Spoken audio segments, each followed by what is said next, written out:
You might often hear the phrase in the offseason when it comes to trades and player acquisitions for teams to crap or get off the pot when it comes to making a move. Some GMs at the winter meetings, or the GM meetings, I should say, are taking that a little bit to heart right now. And soon managers might be telling them the same things when it comes to their salaries. The Guardians made their first official move of the offseason concerning free agents, and we've got 2024 steamer projections. What does it all mean on today's Locked On Guardians? You are Locked On Guardians, your daily podcast on the Cleveland Guardians, part of the Locked On Podcast Network, your team every day.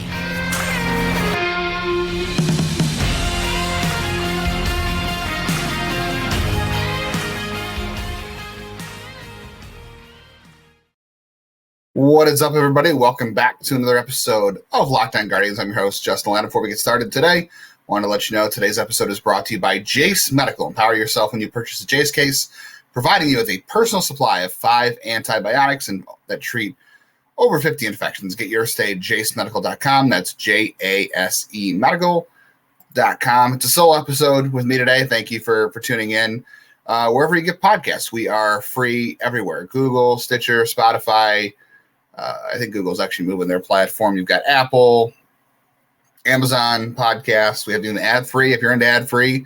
And we've got a account over there, and we're on YouTube. We're on Fast Channels. Thanks to everybody on the Fast Channels that are tuning in. It's a new avenue for us. We usually haven't been introducing ourselves a lot lately, so if you're new to the podcast, my co-host Jeff Ellis off tonight. I have a background in covering the Guardians minor leagues going back, 2007 I started covering minor league baseball for the then Indians franchise, and I've been to numerous sites since then. The News Herald, every blog in Cleveland you could think of. I ran Indians/Guardians Baseball Insider for a couple of years, and also continued to work at the News Herald covering the minor league team and over at Prospects Live. And now I'm here co-hosting Locked On Guardians and serving as the sole host today, talking to you fine people. All right, so I made some comments to start the day about crapping or getting off the pot. Apparently, maybe it's not really a laughing matter. Apparently, there's maybe a stomach bug going on. I guess check back later to see if it's actually a stomach bug, see what happens. Apparently, there's a bunch of GMs and other front office people who are down at the GM meetings in Scottsdale, Arizona right now that are, having some GI issues. Nothing to joke about, but they think it could be related to some food poisoning. Something's going on there. It's apparently serious enough that they're talking about canceling the final day of the GM meetings, that everyone is kind of walking around with a stomach bug. So hopefully it's just food poisoning and nothing more. I guess stay tuned. We all thought that in 2022 maybe, but I guess we're going to find out. Interesting comments from the GM meetings. I'm not sure if Chris Antoni was one of the people infected or what he was doing, but looks like John Morosi Family Network caught up with Mike Chernoff and, asked typical questions of Mike Chernoff. We'll get into his responses there, and some of those questions being due diligence and just trying to get sound bites, and some of them are just a little preposterous. We'll talk about that in the second half of the show.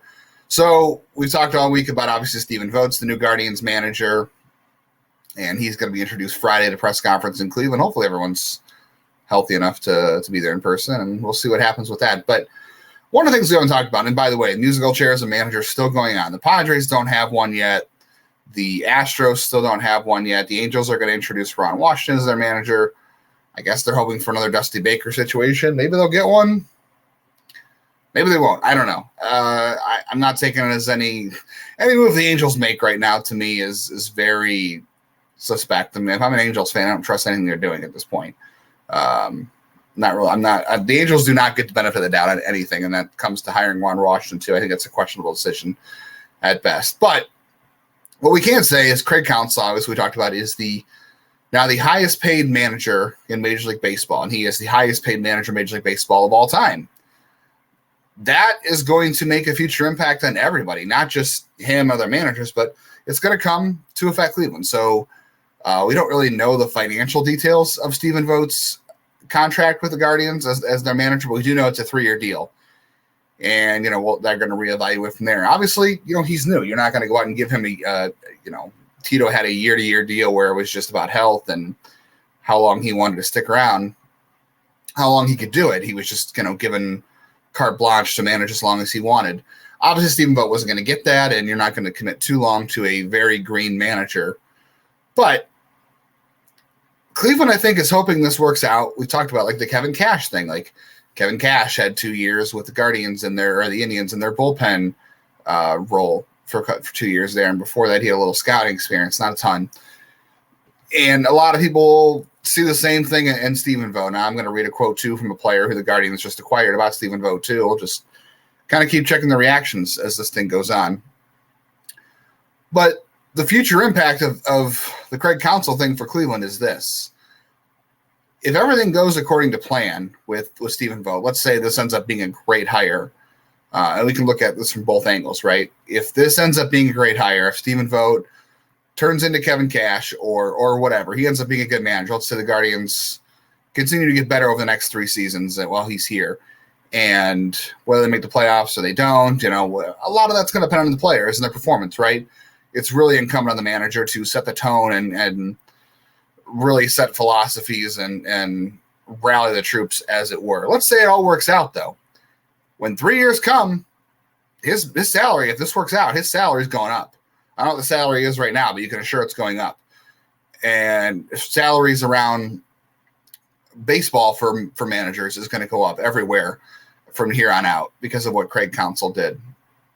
And that's fine. I don't have a problem with it. If guys want to get paid their worth, do it. If you can get them to pay you, then do it, because, like I said, God knows these billionaires have spent money on way worse things. Let's get them to invest in the baseball team and making the baseball team better, no matter whose baseball team it is. Spend the darn money and let's make the teams better. Let's make the fans have a reason to watch and be invested. Invest the money in your team so you can invest in your fans.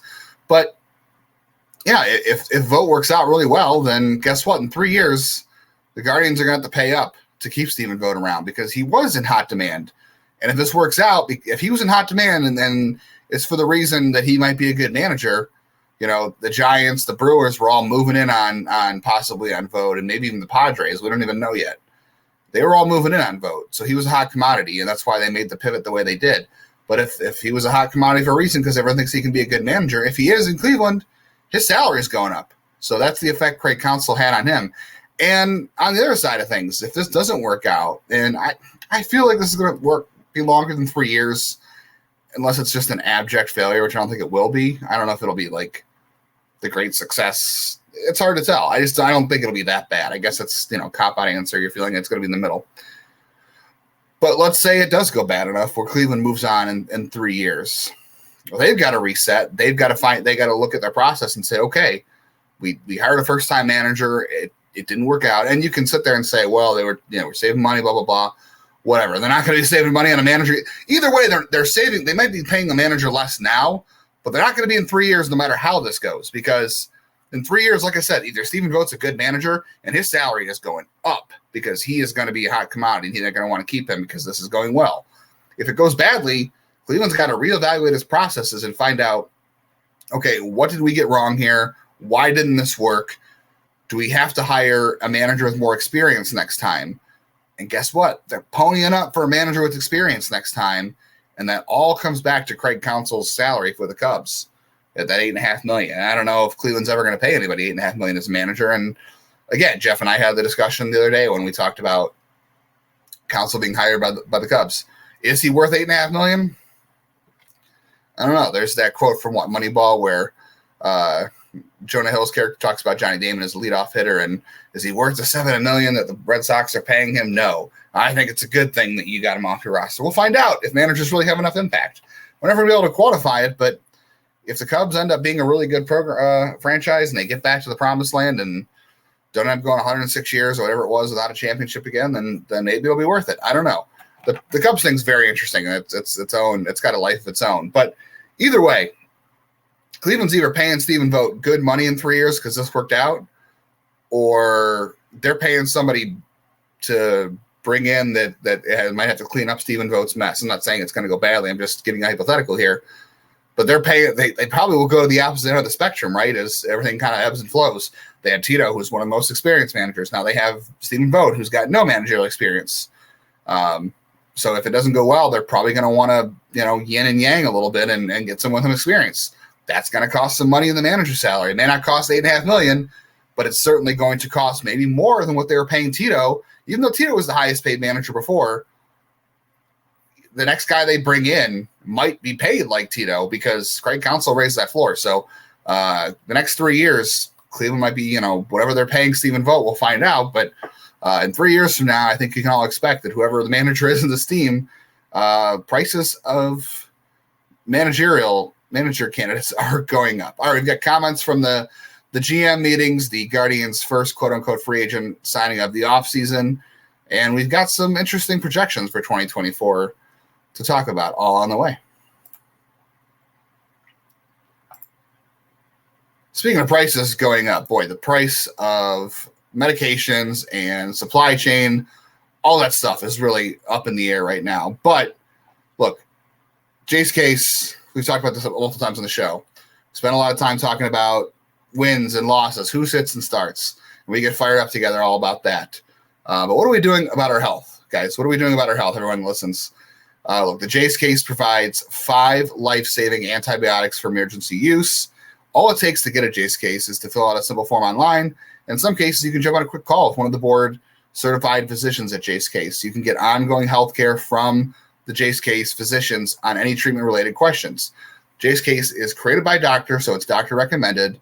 And if you go with the Jase case, look, Jeff's talked about all the medications he buys, he has to do there, he needs on hand. You want to get caught unprepared. Supply chain issues are major right now. They might pop up again. You just never really know. And if you're traveling is one of the biggest things. I know I was traveling over the summer, and I had some medical stuff going on. I definitely could have used some stuff right at the top of the top that I could have pulled out of my bag while I was traveling. Don't be caught unprepared. Everyone should be empowered to care for themselves and their loved ones during the unexpected, whether it is a supply chain or a travel issue. So Jase case handles everything from online evaluation to licensed pharmacy and medical delivery and ongoing consultation and care. So if someone you love would like to get some peace of mind by having a year's supply of any daily medication, go to jasemedical.com and see if it's offered for you. Remember to use our promo code LOCKEDON to get $20 off your purchase.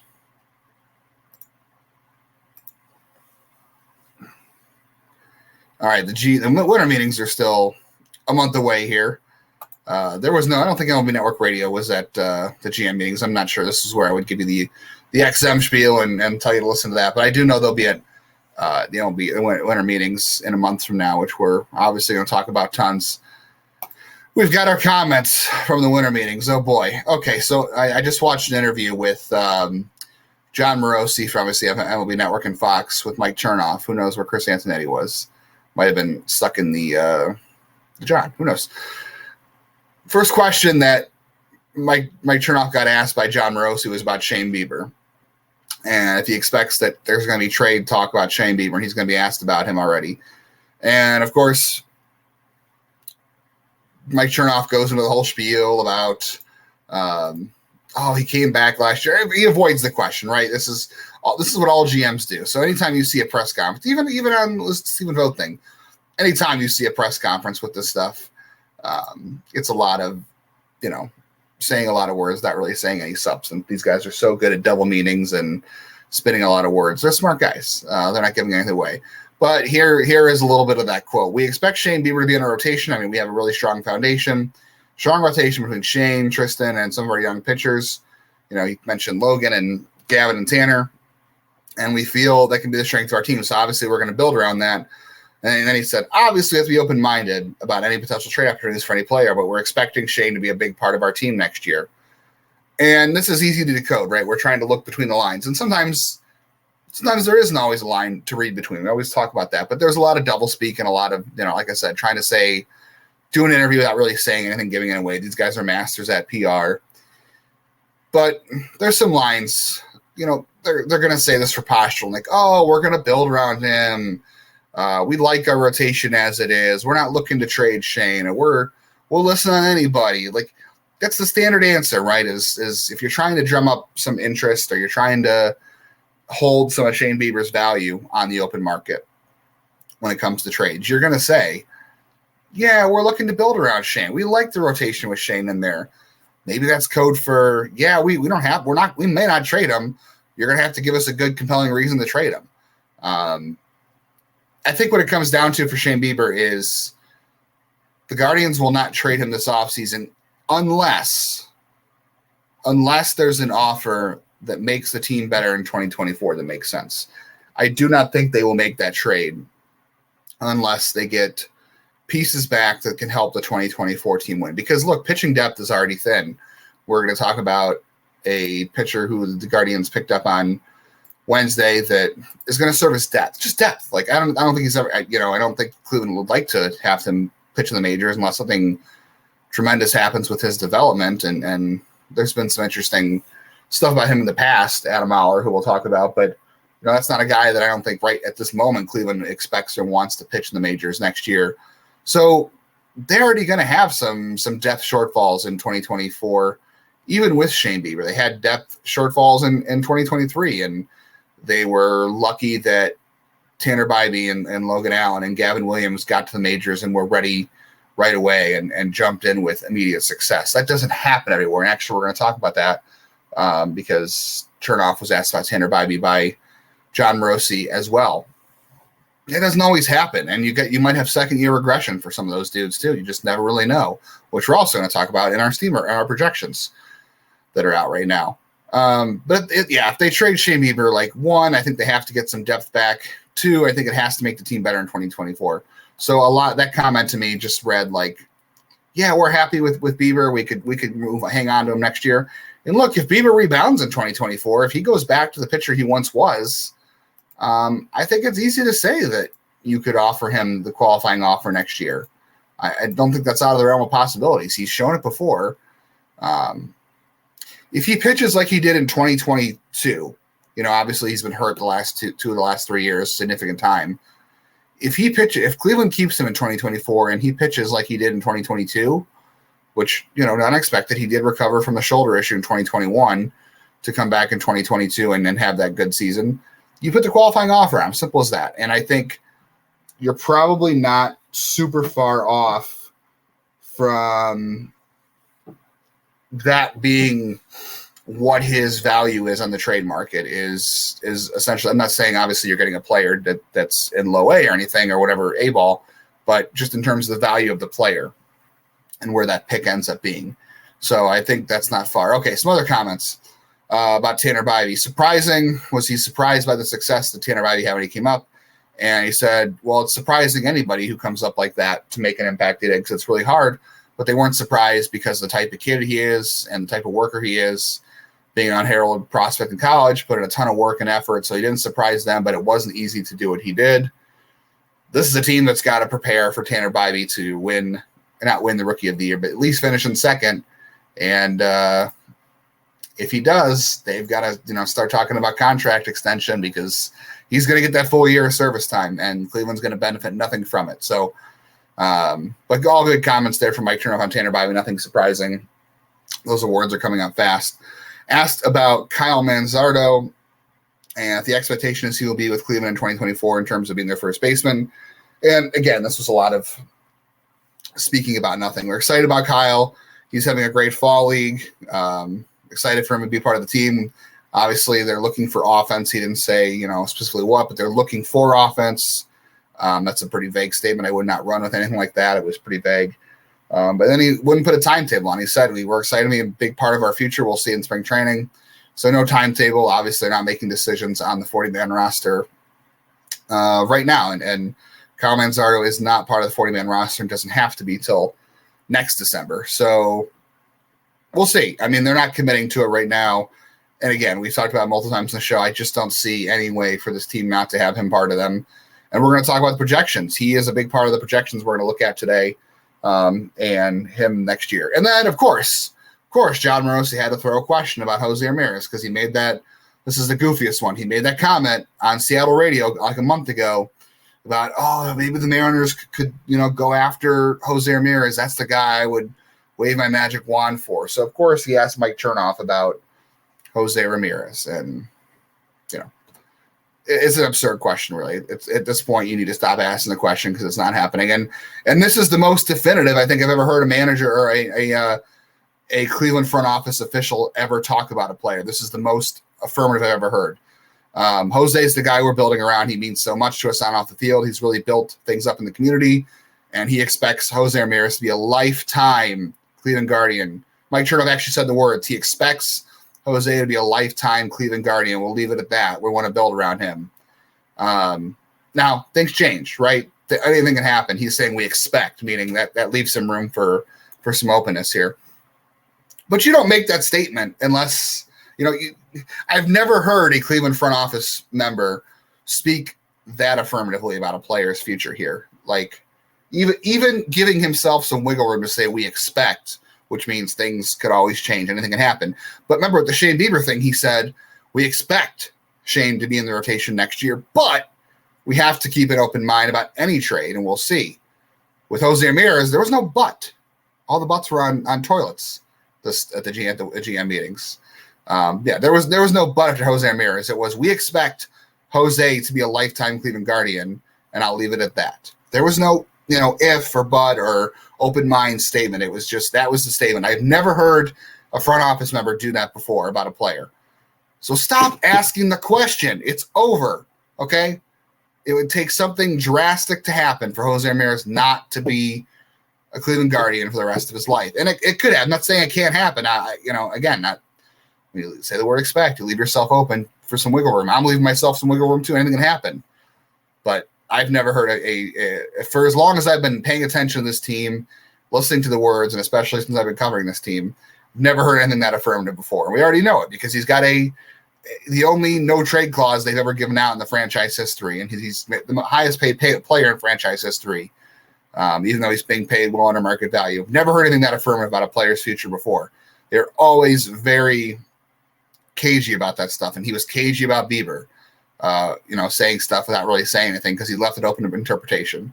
So stop asking the question. Maybe one of these years we'll stop asking about it unless Jose just decides he wants to go to New York or some random thing. All right. Well, that's not a worry. Let's talk about who could be surrounding Jose Ramirez on the roster in 2024. And let's see what some projections think the Guardians can do next year.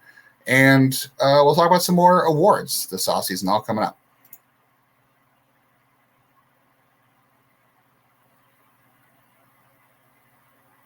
All right, now we got all the silly have-to-ask questions out of the way. Let's move on to something sillier. So these are the Steamer projections. Someone alerted me. I think they might have been out a while, but I just kind of stumbled across them the other day because there was an interesting tweet out there about them from Foolish Baseball. And the first one I'll say to you is these are the top Steamer projections by Weighted Runs Created Plus. And again, if you're new here or if you're not super familiar, if we haven't talked about it before, Weighted Runs Created Plus essentially takes into account every offensive outcome, every positive thing you can do, every negative thing you can do, whether it comes to hits, walks, extra base hits, making outs, all that kind of stuff. Anything that actually has an outcome offensively, it takes all that into account into a formula and it balances it out and it weights it, and 100's league average. So when you hear someone say this guy had a 110 WRC plus, that means he was 10% better than the league average hitter. And then you go, 90, 10% less and whatever. And you have Cam Gallagher, who was negative 17 last year. So he was a lot worse than everybody in Major League Baseball. I'm not doing the math on that. Anyway, so this comment caught my eye when I saw it on Twitter was Kyle Manzardo is expected by Steamer to have a 113 WRC plus next year. He was on a list of hitters who had yet to make their Major League debut, obviously. And this is the list. This is a very interesting list.